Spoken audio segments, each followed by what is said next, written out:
যে ব্যক্তি কোরআন তেলাওয়াত করতে পারে নিয়মিত, তার মনের মধ্যে এই হতাশা, এই ভীরুতা, এই কাপুরুষতা কিচ্ছু আসবে না ইনশাআল্লাহ। আমি গ্যারান্টি দিচ্ছি আপনাকে, হতাশা আসবেই না আপনার মনে যদি আপনি কোরআন বুঝতে পারেন।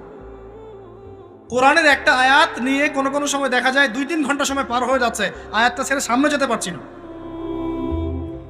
কোরআনের ভিতরে ঢুকলে আপনি দুনিয়ায় ভুলে যাবেন কি হচ্ছে আশপাশে।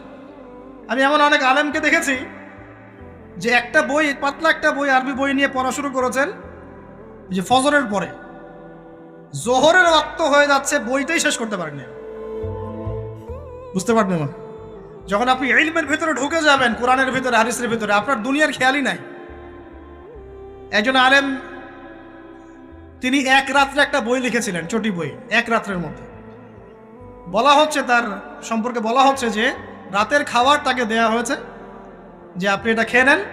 তো খাবারটা পাশেই আছে, খাবারটা পাশেই আছে, খাবারটা খাবো, এটা লিখে খাবারটা খাবো, এরকম তার চিন্তা ছিল।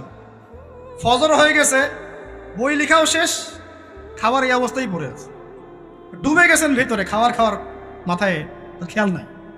এরকম হয়। একজন মনীষী, বিখ্যাত মনীষী, রিয়াদুস সালেহীন কিতাবের রাইটার, সংকলক আল্লামা নববী রাহিমাহুল্লাহ, এরকম সারা রাত চলে গেছে, পাশে ওই দুইটা খেজুর খাওয়ারই সময় পাত, হাদিস নিয়ে গবেষণা করতে করতে করতে করতে রাত পার হয়ে গেছে।